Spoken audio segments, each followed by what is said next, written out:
श्रीमान वेंकटनाथार्य कवितार्के केसरी वेदांताचार्यवर्यो मे सन्निधत्तां सदा हृदि रामानुजदयापात्रं ज्ञानवैराग्यभूषणं श्रीमद्वेंकटनाथार्यं वन्दे वेदान्तदेशिकं लक्ष्मीनाथसमारम्भां नाथयामुनमध्यमाम् अस्मदाचार्यपर्यन्तां वन्दे गुरुपरम्परां यो नित्यमच्युतपदां भुजयुग्मरुक्मव्यामोगदस्ततितराणि तृणाय मेने अस्मद्गुरोर्भगवतोस्य दयैकसिन्धोः रामानुजस्य शरणौ शरणं प्रपद्ये श्रीवत्सचिन्नमिश्रेभ्यो नममुक्तिमधीमहे यदुक्तयस्त्रयीकण्ठे यान्ति मङ्गलसूत्रतां श्रीपराशरभट्टार्यः श्रीरङ्गेशपुरोहितः श्रीवत्साङ्कसुतः श्रीमान् श्रेयसे मे अस्तु भूयसे श्रीपराशरभट्टरुடைய ஸ்ரீரங்கராஜஸ்தவம் உத்தர சதகம் அனுபவித்து கொண்டு வருகிறோம். ஆச்சாரியர் அனுகிரகம். சுவாமி ஸ்ரீவத்சங்காச்சார் ஆச்சரியமாக அனுகிரகித்து அருளி செய்த ஸ்ரீரங்க வரிவஷ்யா என்ற தமிழ் உரை, அதைத்தான் அடியேன் ஏதோ முடிஞ்ச அளவு புரிந்த அளவு தெரிவிக்கிறேன். இன்றைக்கு 35வது ஸ்லோகம். மர்த்யோத்தாயம் விரிஞ்சாவதிகமுபரிச்சோத் பிரேக்ஷமீதாம் சமானா ரங்கேந்திர ஆனந்தவல்லி தவ குணநிவகம் யவனானந்தபூர்வம் நஸ்வார்த்தம் ஸ்பிரஷ்டுமீஷ்டே ஸ்கலிதபதிபரம் மூகலாயம் நிலில்யே ஹந்தைவம் त्वद्गुणानाम् अवतिगणनयोः काकदा चित्तवाचोः मर्त्योत्तायं विरिञ्चावधिकमुपरिचात् प्रेक्ष्यमीमां समाना रङ्गेन्द्रानन्दवल्ली तव गुणनिवहं यौवनानन्दपूर्वं न स्वार्थं स्प्रष्टुमीष्टे स्खलति पति परं मुखलायं निलिल्ये हन्तैवं त्वद्गुणानाम् अवधिगुणनयोः काकथा चित्तवाचोः. हे रंगेंद्रा, श्री रंगराजने, திருவரங்கனே, உபனிஷத்தில் ஆனந்தவல்லி என்னும் பகுதியானது மனிதன் தொடக்கமாக மனிதன்கிட்டேந்து கொஞ்சம் கொஞ்சமாக நான்முகன் வரை, சதுர்முக பிரம்மா வரை அவர்களிடம் வரை உள்ள ஆனந்தத்தை படிப்படியாக தெரிவிக்கிறது, கூறிக்கொண்டே சென்றது. கடைசியில் பெருமாளுடைய ஆனந்தம், உனது ஆனந்தம் இளமை முதலான திருக்கல்யாண குணங்களை விவரிக்க எண்ணியது. ஆனந்தம், இளமை எல்லாத்தையும். ஆனால் தனது எண்ணத்தை அந்த உபனிஷத்தால் தொடங்கக்கூட முடியவில்லை. அப்படியும் தொடங்கிய உபனிஷத்தானது பாதியிலேயே நின்றுவிட்டது. ஊமை எதுவும் பேசாமல் நிற்பது போல அப்படியே நின்றுவிட்டது. இப்படி ஆனந்தவல்லியாகிய உபனிஷத்தினாலேயே கரை காண இயலாமல் உமது திருக்கல்யாண குணங்கள் இருக்கும்போது உனது திருக்கல்யாண குணங்களை குறித்து விரிவாக ஆராயும் வல்லமையும் அவற்றை குறித்து சந்தேகத்தை எழுப்பவும் வேறு யாருடைய சொற்களாலும் எண்ணத்தாலும் முடியும்? உன்னுடைய உபனிஷத்தே அப்படின்னா வேறு யார் உன்னுடைய ஆனந்தத்தையும் கல்யாண குணங்களையும் விரிவாக ஆராயவும் சொல்லவும் முடியும்? யாரால? அந்தோ பரிதாபம் அப்படிங்கிறார். தைத்திரிய ஆனந்தவல்லி தெரிவிப்பது போல, ஹே ரங்கேந்திரா, ஸ்ரீரங்கராஜனே, ஆனந்தவல்லி, தைத்திரிய உபனிஷத்திலுள்ள ஆனந்தவல்லி என்னும் பகுதியானது மர்த்திய உத்தாயம், மனுஷ்யன் முதலாக, உபரிச்ச மேன்மேலும், விரிஞ்ச உவதிகம் நான்முகனான பிரம்மன் வரையிலும், உபரிச்ச மேன்மேலும், உத்பிரேக்ஷ்ய கல்பனையாக பட்டியலிட்டு காட்டி, கற்பனையாக, எல்லாம் கற்பனை தான், ஏன்னு சொல்கிறேன்னு கொஞ்ச நாள் தான்.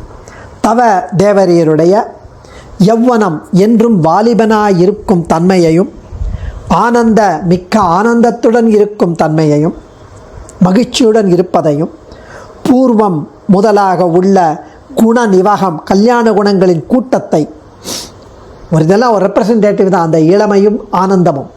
அது மாதிரி எல்லா குணங்களும் அந்த கூட்டத்தை மீமாம்சமானாசதி விசாரிக்கத் தொடங்கி ஸ்வ அர்த்தம் தன்னுடைய உத்தேசியம் எதுவோ அதை, தனக்கு புரிந்த அளவு எதுவோ அதை ஸ்பிரஷ்டும் தொடுவதற்கும் அப்படின்னா காட்டுவதற்கும், அதை டச் பண்ணுறதுக்கு கூட ந ஈஷ்டே சாமர்த்தியம் உடையதாக இல்லை.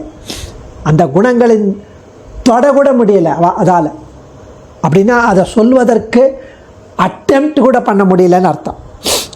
பரம் மேலும் பதிபரம் ஸ்கலிதி, பதிபரம் நடுவழியிலேயே, ஸ்கலதி தடுமாற்றத்தை அடைகிறது. பதிபரம் ஸ்கலதி நடுவழியிலேயே தடுமாற்றத்தை அடைகிறது. மூக்காலயம் ஊமையை போன்று, நிலில்யே பேச்சு எழாமல் வாய் மூடி நிற்கிறது. ஊமையை போன்று அப்படியே ஸ்பீச்லெஸ் ஆயிடுது.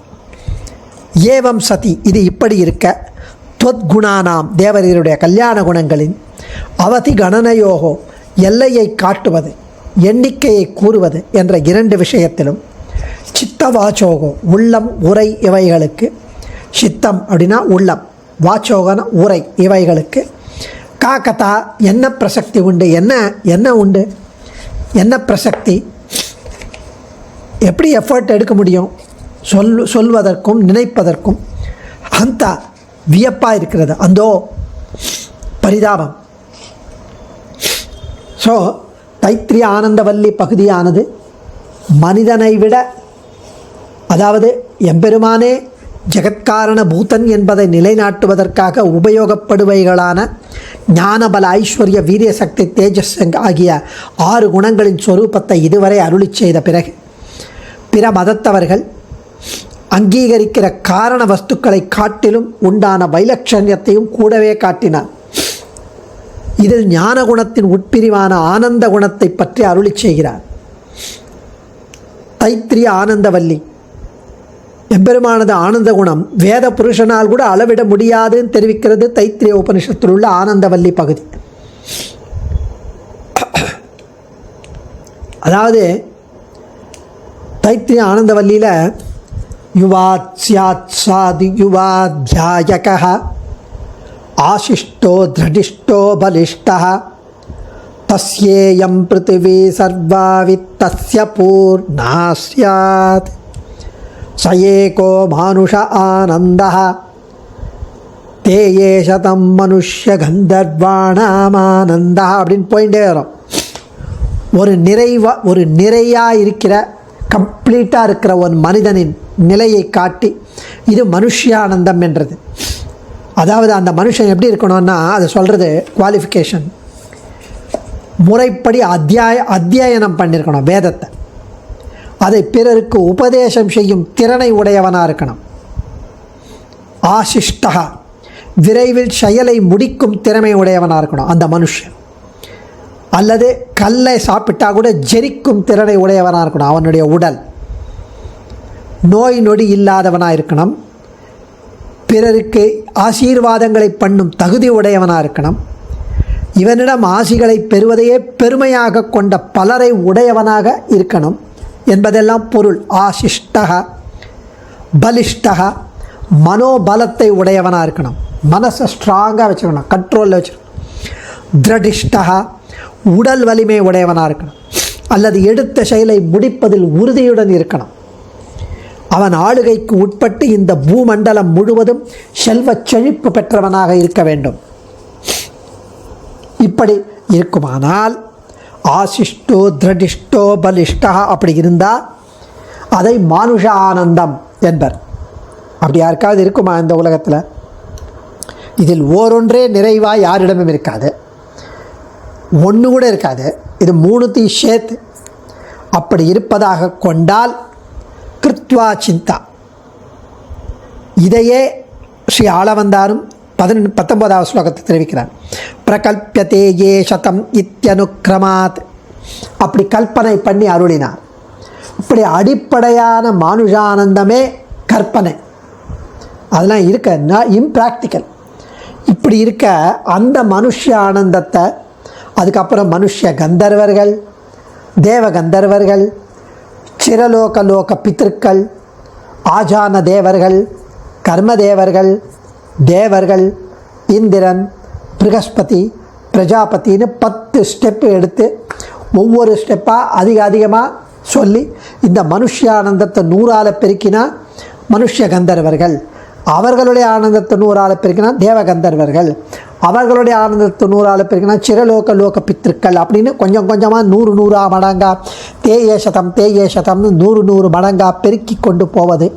இப்படி இருக்குமானால் ஏன்னா மனுஷ்யானந்தமே இங்கு காட்டியபடி ஒருபோதும் ஒருவருக்கும் ஒரு தேசத்திலும் கிடைக்காது என்ற போது அதையே 100 மடங்காக பெருக்கி கொண்டு போவது இப்படி ஒன்று இருக்குமானா அது சதுர்முக பிரம்மானந்தத்தை விட அளவிட முடியாததாக காட்ட முன்னோடியாகும்.